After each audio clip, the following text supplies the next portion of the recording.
ان کے اصرار پر شیخ صاحب نے فرمایا کہ آپ جو مجھ سے کہلوانا چاہتے ہیں نا، میں کہہ دیتا ہوں وہ گمراہ تھے۔ پھر شیخ صاحب نے ان کو گمراہ کہہ دیا کہ مولانا مودودی گمراہ تھے۔ یہ کون سا طریقہ ہے کہ پوری روایت کے اندر سے مطلب کا ایک ٹکڑا لے لیا؟ مطلب یہ تو ہوا کہ مولانا مودودی رحمہ اللہ کی پھر مرضی ہے، جس بات کو چاہے قبول کریں اور جس بات کو چاہیں وہ رد کر دیں، انہیں کوئی پوچھنے والا ہی نہیں ہے، کوئی بندہ ان سے سوال ہی نہیں کر سکتا۔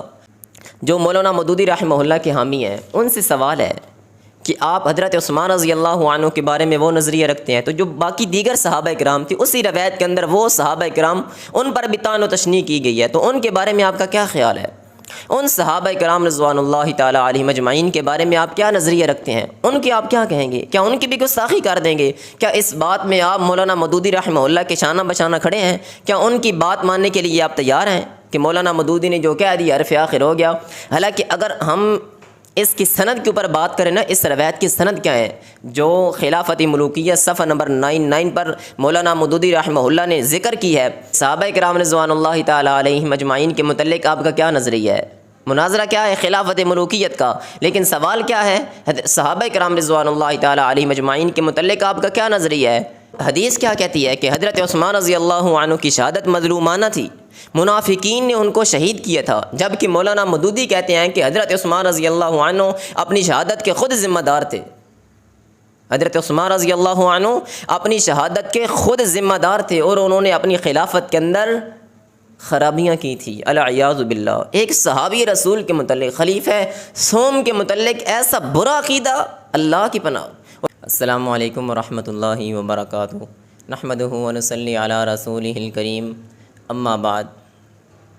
حضرات ذی وقار، خلافت ملوکیت جو مناظرہ ہوا تھا شیخ ابو یحییٰ نور پوری صاحب اور شعیب بھائی کے درمیان، اس کا خلاصہ اختصار کے ساتھ میں آپ کے سامنے ذکر کروں گا۔ اس میں جو اہم باتیں تھیں، کیونکہ اگر آپ کے پاس وقت کم نہیں ہے تو یہ ویڈیو آپ کے لیے اسپیشل ہے، آپ اس ویڈیو کو دیکھیں تو انشاءاللہ پورا مناظرہ اس کو اختصار کے ساتھ میں آپ کے سامنے ذکر کروں گا۔ تو سب سے پہلی جو بات ہوئی تھی کہ دورانیہ بات کرنے کا وقت کتنا ہوگا، تو وہ تھا کہ طرفین کے پاس 3 منٹ ہوں گے، 3 منٹ شیخ صاحب کے پاس اور 3 منٹ شعیب بھائی کے پاس، دونوں اپنے اپنے ٹائم کے اندر گفتگو کریں گے اور کوئی بھائی بھی ایک دوسرے کی گفتگو میں ایک دوسرے کے وقت میں نہیں بولے گا۔ پہلی بات تو یہ۔ پھر مناظرہ شروع ہوا تو شعیب بھائی کی طرف سے سب سے پہلا سوال اٹھا کہ شیخ ابو یحییٰ نور پوری صاحب، آپ ہمیں یہ بتائیں کہ آپ مولانا مودودی کی شخصیت کے بارے میں کیا کہتے ہیں؟ مولانا مودودی کی شخصیت کے بارے میں آپ کا کیا موقف ہے؟ حالانکہ جو مناظرہ تھا وہ خلافت ملوکیت پر تھا، نہ کہ مولانا مودودی کی شخصیت پر طے ہوا تھا، لیکن چونکہ ان کا اصرار تھا کہ آپ مولانا مودودی کی شخصیت کے بارے میں ہمیں بتائیں، تو شیخ صاحب نے پھر انہیں بتایا کہ مولانا مودودی رحمہ اللہ جو تھے وہ اہل سنت کی راہ سے ہٹے ہوئے تھے، اہل سنت کے راستے پر نہیں تھے، تو وہ کھلے لفظوں میں سننا چاہتے تھے، بار بار اصرار کر رہے تھے، نہیں آپ ہمیں بتائیں۔ جب ان کی ٹرم آتی 3 منٹ آتے، آدھا منٹ گفتگو کر کے وہ خاموش ہو جاتے، 1 منٹ گفتگو کرتے، پھر وہی سوال کہ آپ ہمیں بتائیں کہ ان کے بارے میں آپ کیا فتویٰ لگانا چاہتے ہیں۔ شیخ صاحب سے فتویٰ طلب کر رہے تھے کہ آپ ہمیں بتائیں آپ ان کے بارے میں کیا فتویٰ لگائیں گے اور ان کے بارے میں آپ کیا رائے رکھتے ہیں۔ شیخ صاحب نے پھر وہی فرمایا کہ وہ اہل سنت کے راستے سے ہٹے ہوئے ہیں، تو وہ پھر کہنے لگا۔ بہرحال ان کے اصرار پر شیخ صاحب نے فرمایا کہ آپ جو مجھ سے کہلوانا چاہتے ہیں نا، میں کہہ دیتا ہوں وہ گمراہ تھے۔ پھر شیخ صاحب نے ان کو گمراہ کہہ دیا کہ مولانا مودودی گمراہ تھے۔ تو پھر شعیب بھائی کی طرف سے سوال اٹھا کہ جو فتویٰ آپ نے مولانا مودودی پر لگایا، کیا پہلوں پر بھی آپ وہی فتویٰ لگائیں گے؟ کیونکہ خلافت ملوکیت کے اندر جو باتیں مولانا مودودی نے درج کی ہیں وہی باتیں پہلوں نے اپنی کتب کے اندر درج کر رکھی ہیں۔ شیخ صاحب نے فرمایا کہ شعیب بھائی، جو کارروائی تاریخ کو پیش کرتے ہوئے مولانا مودودی نے کی ہے، اگر وہی کارروائی وہی طریقہ پہلوں کا ہے تو ان کا حکم دونوں کا ایک جیسا ہوگا۔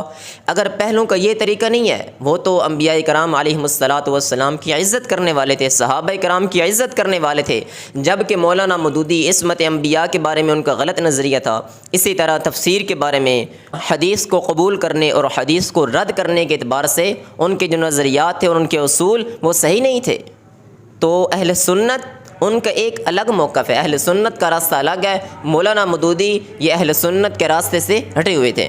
تو پھر شیخ صاحب نے فرمایا کہ اہل سنت، آگے اس کی 2 قسمیں بنتی ہیں، ایک تو وہ ہیں جو اہل سنت رافضیوں کے مقابلے میں ہیں کہ ایک طرف رافضی ہیں، دوسری طرف اہل سنت جن میں اہل حدیث دیوبند بریلوی یہ سب آ جاتے ہیں، اور دوسری طرف اہل سنت محدثین کے مقابلے میں ہیں کہ جو اسلاف کے منہج سے ہٹے ہوئے ہیں، جو محدثین کے طرز اور طریقے سے ہٹے ہوئے ہیں، ایک وہ اہل سنت ہے، اور مولانا مودودی اسی کیٹیگری میں آتی ہیں۔ وہ اسلاف کے منہج پر نہیں تھے، اہل سنت اور محدثین کا جو منہج تھا وہ اس سیدھے راستے سے ہٹے ہوئے تھے۔ پھر جب بات آئی اصل بات، شیخ صاحب نے پھر فرمایا کہ چلے بات شروع کرتے ہیں۔ پھر شیخ صاحب نے اعتراض اٹھایا خلافت ملوکیت کتاب پر، کیوں اس کے اندر جو غلط عبارات تھی، مناظرہ بھی اسی بات پر تھا۔ شعیب بھائی نمائندہ بن کر آئے تھے شیخ صاحب سے مناظرہ کرنے کے لیے، خلافت ملوکیت کے اندر جو شیخ ابو یحییٰ نور پوری صاحب حافظ اللہ تعالیٰ کو اعتراضات تھے، شعیب بھائی اس کے جوابات دینے کے لیے سامنے موجود تھے۔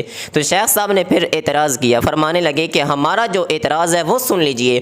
خلافت ملوکیت کتاب مولانا مودودی رحمہ اللہ کی، جن کو یہ بہت بڑھاتے چڑھاتے ہیں، تو اس کے صفحہ نمبر 99 پہ لکھا ہوا ہے حضرت عمر بن خطاب رضی اللہ عنہ نے اپنے جانشین مقرر کرنے تھے، اپنے جانشینوں کے بارے میں بات کرنے لگے، تو حضرت عبداللہ بن عباس رضی اللہ عنہما کو بلایا اور فرمانے لگے، ان کے ساتھ حضرت عثمان رضی اللہ عنہ کے متعلق بات کی، اور فرمانے لگے کہ اگر میں حضرت عثمان رضی اللہ عنہ کو جانشین تجویز کر دوں کہ ان کو جانشین بنا دیا جائے، تو وہ بنو امیہ ان کو لوگوں کی گردنوں پر مسلط کر دیں گے، اور جو وہ اللہ کی بھی نافرمانی کریں گے اور وہ بندوں کی بھی نافرمانی کریں گے۔ اور یہاں پر مولانا مودودی نے صفحہ نمبر 99 پر ایک بہت بڑی ڈنڈی ماری ہے۔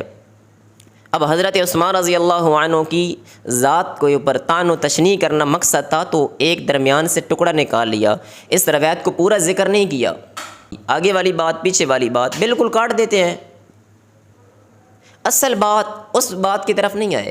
یہ کون سا طریقہ ہے کہ پوری روایت کے اندر سے مطلب کا ایک ٹکڑا لے لیا؟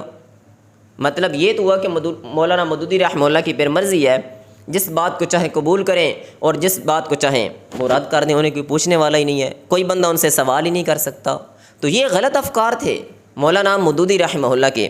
تو شعیب بھائی اصل بات کی طرف نہیں آ رہے تھے، جو اصل بات تھی مناظرہ کے اندر، تو شیخ صاحب نے ان کے سامنے سوال رکھا، 12 مرتبہ شیخ صاحب نے یہی بار بار اصرار کیا کہ شعیب بھائی آپ اس کا جواب دیں، لیکن شعیب بھائی کے اندر یہ جواب دینے کی صلاحیت نہیں تھی معذرت کے ساتھ، تو وہ جواب نہیں دے سکے۔ اپنی ٹرم کے اندر آدھا منٹ بولتے تھے، 1 منٹ گفتگو کرتے تھے، پھر اپنا وقت بھی شیخ صاحب کو دے دیتے تھے کہ میری جگہ آپ گفتگو کریں۔ شیخ صاحب تو پھر ماشاءاللہ الحمدللہ اپنا مدعا بڑے آسان طریقے کے ساتھ پیش کرتے تھے، اور لوگ جو لائیو دیکھ رہے تھے، جنہوں نے بعد میں ویڈیو دیکھی، ان کے اوپر حقیقت آشکار ہو گئی تھی کہ حقیقت کیا ہے۔ وہ پھر جو اصل روایت تھی وہ جو اس نے شعیب بھائی نے تو بیان نہیں کی، پھر شیخ صاحب نے کہا اگر آپ بیان نہیں نہ کر رہے تو جو اصل روایت ہے خلافت ملوکیت والی، شیخ صاحب نے وہ خود بیان فرمائی۔ تو شیخ صاحب نے پھر فرمایا کہ اس کے اندر حضرت علی رضی اللہ عنہ کے بارے میں نازیبہ الفاظ لکھے ہوئے ہیں، اس میں اور صحابہ کرام رضوان اللہ تعالیٰ علیہم اجمعین کے بارے میں بھی اور باتیں لکھی ہوئی ہیں۔ اس میں حضرت علی رضی اللہ عنہ کو مسخرہ کرنے والا نعوذ باللہ من ذالک قرار دیا گیا، طلحہ بن عبید اللہ رضی اللہ عنہ کو چلاک کہا گیا، اسی طرح زبیر رضی اللہ عنہ کو کہ زیادہ غصہ کرنے والے تھے، اور سعد بن ابی وقاص رضی اللہ عنہ وہ اموری حکومت میں نا تجربہ کار تھے، ان کو تجربہ نہیں تھا، اسی طرح عبد الرحمن بن عوف رضی اللہ عنہ وہ کمزور تھے۔ اس طرح کی انہوں نے باتیں کی۔ تو اب جو مولانا مودودی رحمہ اللہ کے حامی ہیں ان سے سوال ہے کہ آپ حضرت عثمان رضی اللہ عنہ کے بارے میں وہ نظریہ رکھتے ہیں، تو جو باقی دیگر صحابہ کرام تھے اسی روایت کے اندر وہ صحابہ کرام ان پر بھی طعن و تشنیع کی گئی ہے، تو ان کے بارے میں آپ کا کیا خیال ہے؟ ان صحابہ کرام رضوان اللہ تعالیٰ علیہم اجمعین کے بارے میں آپ کیا نظریہ رکھتے ہیں؟ ان کی آپ کیا کہیں گے؟ کیا ان کی بھی گستاخی کر دیں گے؟ کیا اس بات میں آپ مولانا مودودی رحمہ اللہ کے شانہ بشانہ کھڑے ہیں؟ کیا ان کی بات ماننے کے لیے آپ تیار ہیں کہ مولانا مودودی نے جو کہہ دیا حرف آخر ہو گیا؟ حالانکہ اگر ہم اس کی سند کے اوپر بات کریں نا، اس روایت کی سند کیا ہے جو خلافت ملوکیہ صفحہ نمبر 99 پر مولانا مودودی رحمہ اللہ نے ذکر کی ہے، سند کے اندر راوی 2 ہیں، محمد بن اسحاق اور زہری، یہ دونوں مدلس راوی ہیں، اور یہاں پر عن سے روایت کر رہے ہیں۔ جب مدلس راوی عن سے بیان کرے اور سماع کی تصریح نہ کرے تو وہ روایت ضعیف ہوتی ہے، اس لیے یہاں سماع کی تصریح موجود نہیں ہے، دونوں مدلس ہیں، محمد بن اسحاق اور زہری، اور عن سے روایت کر رہے ہیں، اور سماع کی تصریح بھی موجود نہیں ہے، اس لیے یہ روایت ہی ضعیف ہے۔ جب روایت ہی ضعیف ہے، سند ہی ضعیف ہے، تو پھر ہم اس پر بات کیسے کر سکتے ہیں؟ پھر شعیب بھائی کے پاس اور کوئی بات نہیں تھی، خلافت ملوکیت پر مناظرہ چل رہا ہے۔ ذرا آپ سوچیں، اگلا سوال کرتے ہیں کہ صحابہ کرام رضوان اللہ تعالیٰ علیہم اجمعین کے متعلق آپ کا کیا نظریہ ہے؟ مناظرہ کیا ہے؟ خلافت ملوکیت کا، لیکن سوال کیا ہے؟ صحابہ کرام رضوان اللہ تعالیٰ علیہم اجمعین کے متعلق آپ کا کیا نظریہ ہے؟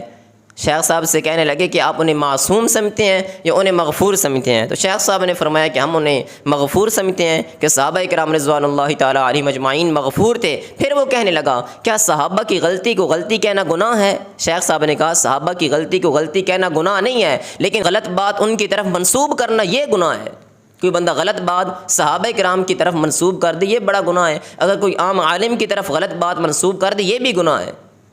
اور صحابہ کرام رضوان اللہ تعالیٰ علیہم اجمعین جو قرآنی شخصیات ہیں، اگر کوئی شخص ان کے بارے میں زبان درازی کرے، ان کے بارے میں غلط باتیں پھیلا دے تو یہ تو بہت بڑا گناہ ہے۔ اس کے بعد اب شعیب بھائی کے پاس مواد تو تھا نہیں، وہ عالم تو تھے نہیں، تو اب انہوں نے اپنی بات چھوڑ کر ایک ویڈیو چلانی شروع کر دی، اور جو وہ ویڈیو چلائی اس ویڈیو کی آواز بھی نہیں تھی۔ شیخ صاحب نے کہا کہ شعیب بھائی ہمارے پاس آپ کی ویڈیو کی آواز نہیں آ رہی، حالانکہ نیٹ ایشو بھی نہیں ہے اور کسی بندے کے پاس بھی نہیں جا رہی، جو آن لائن لائیو دیکھ رہے تھے مناظرہ ان کے پاس بھی آواز نہیں جا رہی تھی۔ تو وہ ویڈیو اب اللہ ہی بہتر جانتا ہے اس ویڈیو کے اندر کیا تھا جس کی آواز بھی نہیں آئی۔ حافظ ابن کثیر رحمہ اللہ نے البدایہ والنہایہ کے اندر ایک روایت ذکر کی ہے کہ سیدنا امیر معاویہ رضی اللہ عنہ عید کا خطبہ نماز سے پہلے دیا کرتے تھے، یہ انہوں نے روایت بیان کی ہے۔ تو شیخ صاحب نے اس کے جواب پہ فرمایا کہ تم وہ عبارت لاؤ، شعیب بھائی آپ وہ عبارت لائیں جس کے اندر یہ لکھا ہوا ہے کہ حضرت امیر معاویہ رضی اللہ عنہ عید کا خطبہ نماز عید سے پہلے دیا کرتے تھے، آپ وہ عبارت پیش کریں۔ تو وہ عبارت پیش نہیں کر سکتے تھے، تو وہ کہنے لگا کہ میں عربی نہیں پڑھ سکتا۔ شیخ صاحب نے کہا آپ عربی نہیں نہ پڑھ سکتے، عبارت لے آئیں میں اس کا ترجمہ کر کے دے دوں گا، یا کم از کم اسکرین کے سامنے دکھا دیں وہ عبارت، آپ ترجمہ نہ کریں، آپ صرف وہ عربی متن ہمیں دکھا دیں۔ کیا ہوا، عربی متن ہوتا تو دکھاتے۔ پھر شیخ صاحب نے کہا کہ مولانا مودودی رحمہ اللہ کے اپنے اصول ہیں۔ یہ کیا بات ہوئی؟ جو تاریخ ہے، تاریخ کو قبول کرنے کے لیے مولانا مودودی کے کون سے اصول تھے؟ جس بات کو مرضی کی بات وہ مان لیتے تھے، جو مرضی ہوا، تاریخ کی بات جو دل کیا وہ مان لیتے تھے، اور تاریخی بات جو دل نہیں کیا اس کو چھوڑ دیتے تھے۔ یہ تو ان کو اپنی منمانی کے اصول تھے۔ حالانکہ وہ حدیث کیا کہتی ہے کہ حضرت عثمان رضی اللہ عنہ کی شہادت مظلومانہ تھی، منافقین نے ان کو شہید کیا تھا، جبکہ مولانا مودودی کہتے ہیں کہ حضرت عثمان رضی اللہ عنہ اپنی شہادت کے خود ذمہ دار تھے۔ حضرت عثمان رضی اللہ عنہ اپنی شہادت کے خود ذمہ دار تھے، اور انہوں نے اپنی خلافت کے اندر خرابیاں کی تھی، العیاذ باللہ۔ ایک صحابی رسول کے متعلق، خلیفہ سوم کے متعلق ایسا برا عقیدہ، اللہ کی پناہ، اور کہنے لگے حضرت عثمان رضی اللہ عنہ نے اپنوں کو نوازا تھا۔ شعیب بھائی نے ایک اور بات کی، بات ہو رہی ہے خلافت ملوکیت پر، وہ ادھر نہیں آ رہے۔ ایک ہی شیخ صاحب نے سوال اٹھایا تھا کہ وہ صفحہ نمبر 99 پر خلافت ملوکیت کے اندر جو عبارت لکھی ہوئی ہے اس پوری عبارت پیش کرو۔ اس ایک سوال کا بھی جواب وہ بیچارہ نہیں دے سکا، شعیب بھائی نہیں دے سکے۔ پھر شعیب بھائی نے ایک اور بات کی، اب بات کرنے لگے کہ تاریخ کا تعلق متن کے ساتھ ہوتا ہے اور حدیث کا تعلق سند کے ساتھ ہوتا ہے۔ مطلب کیا کہ تاریخ میں اگر سند ضعیف بھی ہو تو کام چل جائے گا، حدیث میں سند کا اعتبار کیا جائے گا، تاریخ میں صرف متن کا اعتبار ہے، سند کا اعتبار نہیں ہے۔ تو شیخ صاحب نے فرمایا یہ بات آپ کی بالکل غلط ہے۔ کیوں؟ امام طبری رحمہ اللہ، ابن سعد رحمہ اللہ، ابن کثیر رحمہ اللہ جو حدیث کے اندر بھی راوی ہیں، حدیث کو بیان کرتے ہیں، جب انہوں نے تاریخی روایات کو پیش کیا، تاریخی روایات کو ذکر کرتے ہیں تو سند بھی پیش کرتے ہیں۔ تو تاریخ کے اندر اگر یہ کہنا کہ صرف متن کے ساتھ تعلق ہوتا ہے، سند کے ساتھ تعلق نہیں ہوتا، پھر تو کتنی ایسی روایات ہیں جو آپ خود اس وجہ سے جھٹلا دیتے ہیں کہ ان کی سند صحیح نہیں ہے۔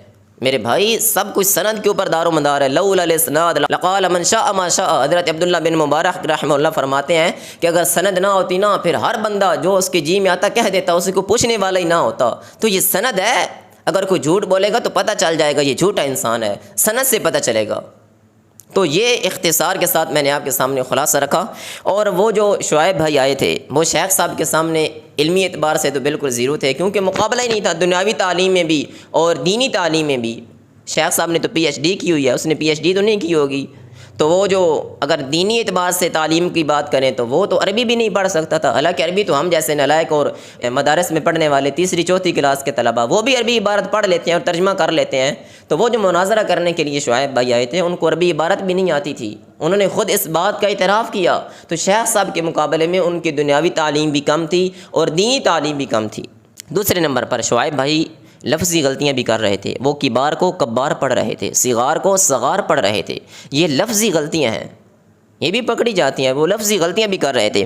ان کے پاس بولنے کے لیے مواد بہت کم تھا، جب بولتے تھے 3 منٹ ٹرم تھی، ان کے اندر وہ اپنی بات نہیں کر سکتے تھے، 1 آدھا منٹ کرتے تھے، باقی ٹائم بھی شیخ صاحب کو دے دیتے تھے۔ کیا پتہ چلا ان کے پاس مواد بھی کم تھا، اور جو شیخ صاحب نے سوال کیا وہ وہیں کا وہیں پڑا رہا، وہ جواب نہیں دے سکے۔ شیخ صاحب کے یہ بڑا پن ہے کہ اس کی جو بچکانہ یہ حرکتیں تھیں، شیخ صاحب اس میں مسکراتے رہے اور بڑا پن کا مظاہرہ کیا، تنگ نہیں آئے، بلکہ اس کی ہر سوال کا بڑے احسن طریقے کے ساتھ جواب دیتے رہے۔ اور شعیب بھائی کو بھی خراج تحسین پیش کرتے ہیں کہ انہوں نے بھی بے ادبی نہیں کی، انہوں نے کوئی اخلاق سے گری ہوئی بات نہیں کی، انہوں نے بھی اس چیز کا لحاظ رکھا، بڑے احترام کے ساتھ بات ہوئی۔ بہرحال یہ مناظرے کا خلاصہ تھا، تو انشاءاللہ یہ ابھی مکمل نہیں ہوا، تو ایک اور بھی شاید مجلس سے بیٹھیں شیخ صاحب کی اور شعیب بھائی کی، تو ہم اللہ تعالیٰ سے دعا کرتے ہیں کہ اللہ تعالیٰ میں حق بات سمجھ کر اس کے اوپر عمل کرنے کی توفیق عطا فرمائے، آمین وما توفیق اللہ۔